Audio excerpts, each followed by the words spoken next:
Hey, this is Matt once again. Welcome back to another video, and this is a paid request for Movie Die 2005, also known as Pork Chop.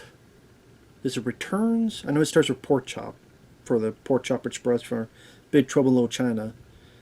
But I knew him as Movie Die 2005. This is the last request he had, so thank you for your support. I do appreciate that.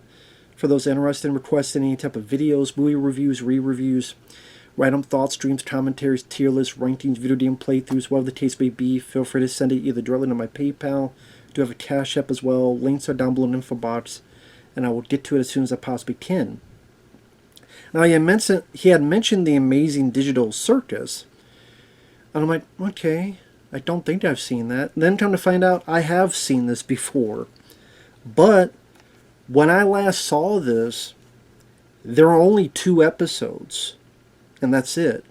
So now I guess there's 7 episodes.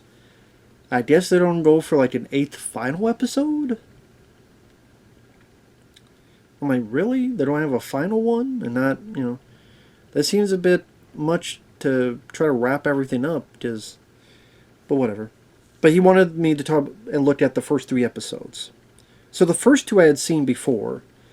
So the Amazing Digital Circus, it is on YouTube for free if you want to watch it. It's from Glitch Productions. It's an independent animated web series. Very quirky. Animation does look professional. And the setup is you have this host who he's the grand host and trying to be boasting bigger than life personality. Hello there, like a game show host. He's imagine teeth and a pair of eyes, and then kind of parading around, introducing the characters. His assistant is this bubble who talks, sometimes curses, although the curses are censored. That's one of the running gags. He's like a ringmaster, this character. And this new person has inadvertently joined this VR world. Because the idea is that people put on this VR set. We never see the real world, or at least much of it. There's like a brief bit you see when it comes out of a window of a computer, but you never see the real world. So the idea is that all these people at some point in time have put on this VR set and are now trapped and can't get out of this VR world. So you have your new character, Pomni, who's kind of dressed like Harley Quinn jester outfit. And a chunk of it is she's scared, she's frightened, she's mad, she's on a nervous breakdown. She can't handle this, and she's trying to escape, and she's trying to handle this because this is all so new to her. I would say she's our lead. And then you have the other characters. You have this bunny, who's a bit of a wise ass, who likes to poke, verbally poke people and piss them off. You have this female that is kind of misshapen, like a shape here, a shape there, just all these different pieces put together, who she's a bit cynical, and when the remaster wants them to do these activities in games to not make them go crazy, she never wants to be a part of it. You have this Raggedy Ann looking rad doll who wants to be nice and befriends our lead Pomni. So that's another female character. So with Pomni that before, you have this teen, imagine the teen chess piece, who's usually always like hiding amongst like mattresses in the dark. Seems a bit loopy and crazy. But I would say the 3rd episode, you do learn a bit about him, which I thought was interesting. You have this one made of ribbons.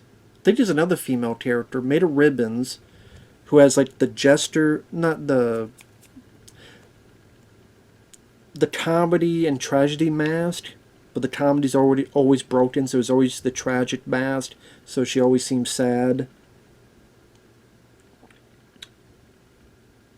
And why do I think there's one more?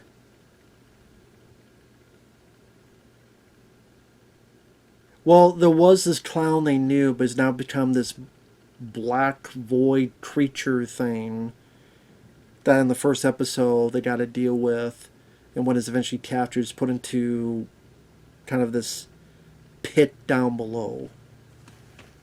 And what was it? They become abstracted, I think is the term they use.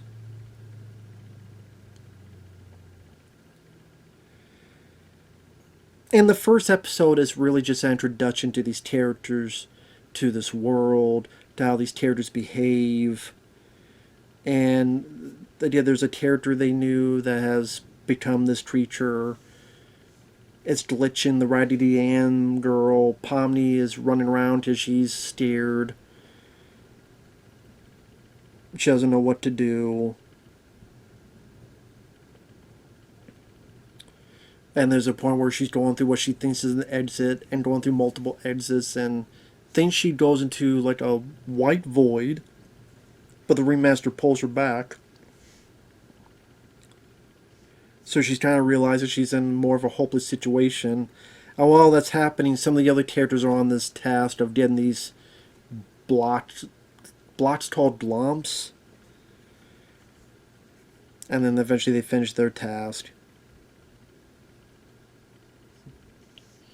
So again, the first episode is just more of an introduction to the vibe, the characters, the possible situations to this. So I wouldn't say it's exposition, but it's more just setting things up.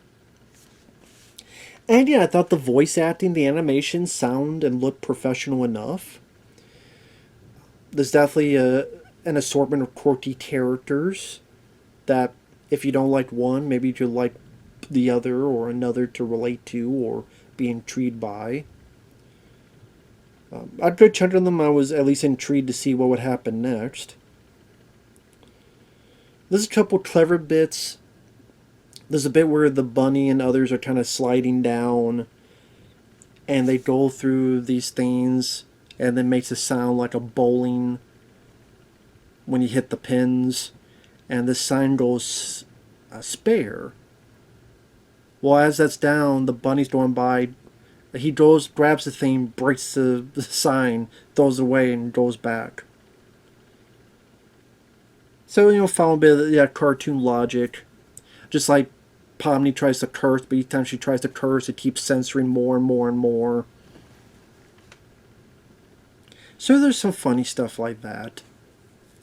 And it definitely, even back then left me intrigued to see what would happen next. But again, at that point, there were only 2 episodes. Then you get in the second episode where Pomni has a nightmare about that pit they put that creature in. That maybe she'll turn to that and she'll fall into a pit and, what will happen next. Nicely animated, wide shot where she's fallen into this big pit. She's so small. And this pit seems like goes on forever. Then she wakes up for it. The characters go into another adventure. This candy canyon where they're supposed to get this maple syrup. Just all these weird tasks, adventures that the remaster comes up with. Again, they keep them busy. They keep them from not going crazy. They keep them doing something. As you come to find out, that's the remaster's program, is to come up with these things. Otherwise, he'd be pointless. So while that's happening, this battle happens where they're in one vehicle and these like gummies made of like gator gummies are on another one. Bit of a battle against each other. The rabbit is always being so dickheaded. Jesus is just always being a dickhead. Sometimes his voice sounds a bit like Rob Paulson, the guy who voiced Raphael in the 80s cartoon. I know it's not, but there are times he kind of sounds, or at least going for that tone in his voice. For being a wisecrack. A wise-ass. Well, eventually Pomni and this gummy gator, they clip, and fall through, and the gator is confused, and Pomni has to explain that he's an NPC. And I thought there was actually some nice little emotion here where he realizes he's not real. His whole goal was to get this syrup for his mom, but he's like, well, how come my mom's not here? Wait, there's my brothers? But wait, so I'm not really their brother? Wait, my mom, does my mom even have a face? Because I can't remember it right now, and she's not here. Does that mean if I go back there, I don't even have a mom? Some interesting questions that definitely made me feel for the guy.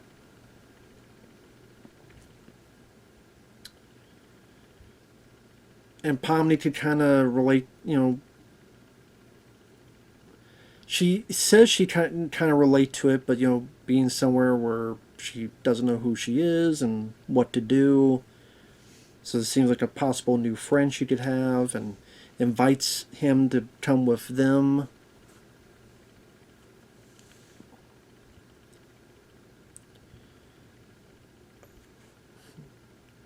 The guy who voices the gator has a little bit of Australian accent, and I'm trying to think who. The voice reminds me a bit of, what's his name? Oh, I cannot remember his name.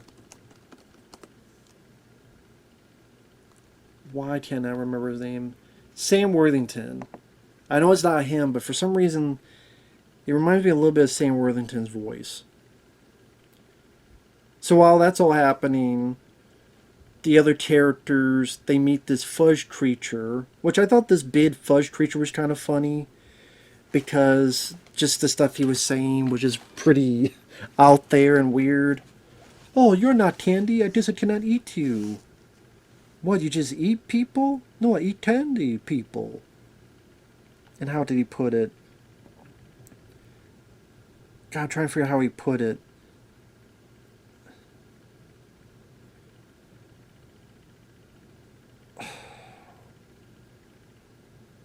God, I'm trying to figure out what... I'm trying to remember the line he said. Is it really murder if it's delicious? And also, the bunny says, hey, you seem like an upstanding guy. Oh, no. If you knew what I was thinking, you'd be... What was the word? You'd be sickened. You seem like an upstanding guy. Oh, no, I'm not. Trust me, if you knew what I was thinking, you'd be sickened. So I kind of liked how unfiltered that this big fudge creature was. I thought that was kind of funny. So eventually they get the maple syrup. They win their task. And I liked the way it looked. It was a very colorful, candy-coated world, which made it feel different from the color scheme in the previous episode. It showed that with each episode you could, because you go on these different adventures, you could have a different backdrop, you could different color palette. So it doesn't feel like the show doesn't look the same. If I could get my thought out there without repeating it 5 times.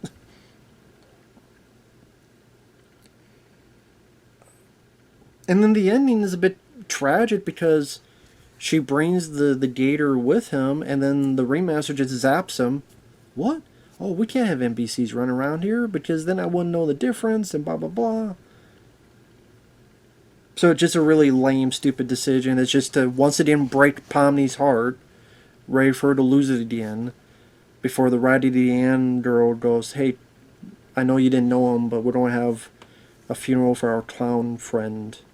The one that became this black void creature. It abstracted, they said.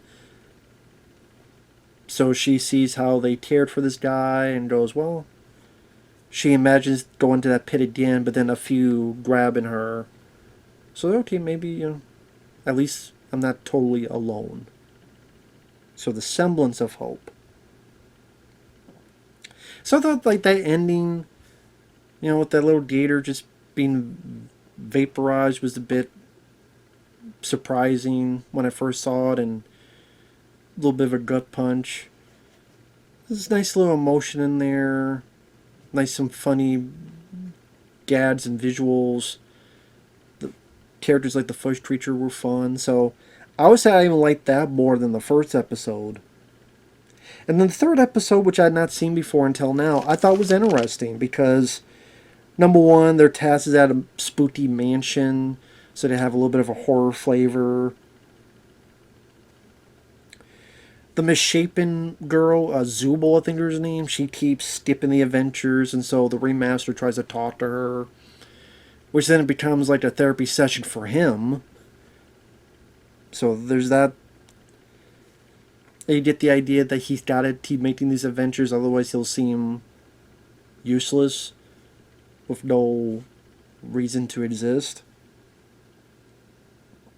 And also you could tell this remaster is hiding a bit of what's really going on, which I'm guessing would lead to, if they ever did escape or whatever, which I don't know if that's what they're ever going to head towards, the goal.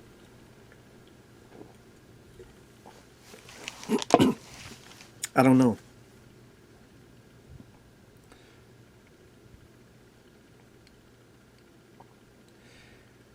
So during this, there's like two doors. At one point, Pomni's eyes get fucked up and kind of... Remember the movie The Mask?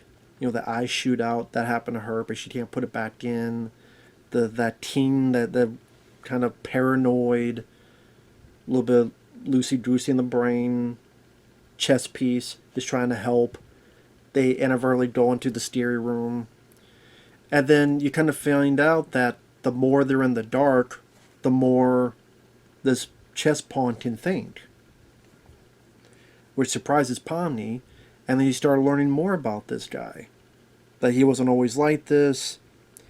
And he's actually more sensible. That he actually had a wife that got abstracted. And he tried to talk to her and then thought maybe he could reach her and then was put down to the pit with the other abstracted creatures. So wow, this is a guy who lost his wife. This is a guy that when he's in the dark, he's sane, he's sensible. You see this bonding between the two of them.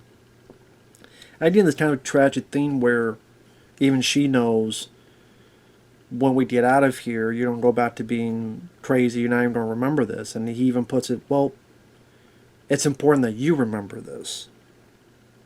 And that no matter what, deep down I'm there for you. So I thought that was kind of sweet. Thought that was actually kind of nice. They definitely put some horror images, like this giant streaming face getting pulled through the floor. They try to go through this place, and the Pomni's being like her soul being sucked out, so they get her out of there. And then they realize they gotta hold their breath and go across. And since they're cartoon characters or digital characters, there'll be the fear like they're going to die, but they're not really going to. And then they hold their breath and they're able to get through. So yeah, I still thought it was fairly well animated. I thought it was interesting to see this bonding, to learn a little bit more about the characters, especially this chess piece. So I like that. I like that they... Because you could just do it where here's another silly, goofy adventure, and they don't really care about the characters, or they don't really care about development. They don't really care about development of the people they set up. But I can imagine, like, this amount of animation and time and performers. Are all these people doing it for free? Is there some kind of payment? That'd be something. And apparently the reason it takes so long is they do it independent and they want to have full creative control. Which I'm like, okay, well, guess that makes sense. Just kind of like what that... But at the same time, isn't that, was a hell of a boss? Don't they? Or are they independent as well? Maybe so. But it's interesting to see. I mean, that's the thing with, like, there's a lot of AI stuff going on. which even I have been intrigued by, have utilized a little bit. I just don't know how to use it that well. So AI is an interesting tool. AI I'm intrigued by because, for example, maybe the only way I could get someone to do like a Raphael Ninja Turtle movie or something one day. Just I don't know how to animate and stuff. I don't know anyone who does who would want to take the time to do it. Because it'd be very time. But AI, that could be the possibility. But this is why, to me, it will never replace this. When you look at Hell of a Boss, you look at this, you see the time, you see the care they put into it. And the consistency of the characters, the animations, the good voice acting, the acting that the animators put to the characters so it flows. That's something AI can't capture. It may look seemingly pretty good, but you just see the hiccups. You just see the missed hits. You just see how from one scene to another, there's the face will change a little bit here, then go back, then change a little bit here. Or this will have 4 fingers, then will have 5 or 6 or 2 fingers. There's all these little hiccups, and the emotion is not how you want it to be. So it's not consistency and flow and all that stuff. AI cannot do. Acting, it cannot do. Animation can. And that's why I do think it's an interesting tool, but it's a tool. This to me will still be the better way to make a story work that flows. And yeah, as of now, it doesn't seem like there's an underlying big story being told. I don't know if that's something that happens in the future. It's singular stories being told where you get to learn a little bit more about certain characters, like in the third one about this teen chess piece. I'm assuming the other episodes you get to learn a little bit more about the other characters so they don't seem as one-dimensional as you think they are. I mean, I don't know if there's going to be an underlying story underneath it, or just kind of singular episodes that you can kind of watch without seeing the others. Although probably at this point, if you watch it, you would have seen the others anyway. But I will say I appreciate like how well professionally animated it looks for an independent project. The voice acting is very good. I like that each character has a unique look to them. I hope some of the characters do get more flourish, more build up, more three-dimensional as it goes along. Pomni, I don't know if what they're going to do with her character. If she's going to kind of fluctuate towards whatever the plot tells her to do, or if she's going to be centered on a specific characteristic that she'll play more into. My babbling at the end of the day is I liked it. I liked it. I liked how inventive and quirky some of it was. I like that it's good looking. I know it seems superficial, but yes, I like that an animated show is good looking. There's no big PC messages in there like some animated stuff tries to partake in.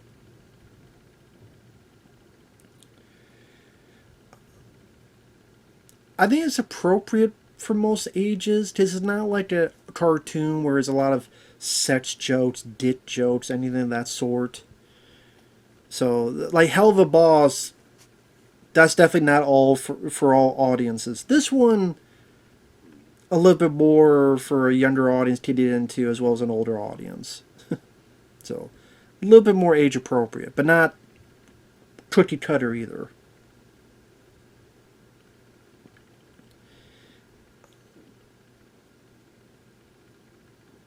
Yeah, I liked it so far. Yeah, that was pretty good. Take that for you all. So thanks for watching. Take care. thanks once again, Movie Guide 2005, and we'll talk to you guys later. Bye-bye for now.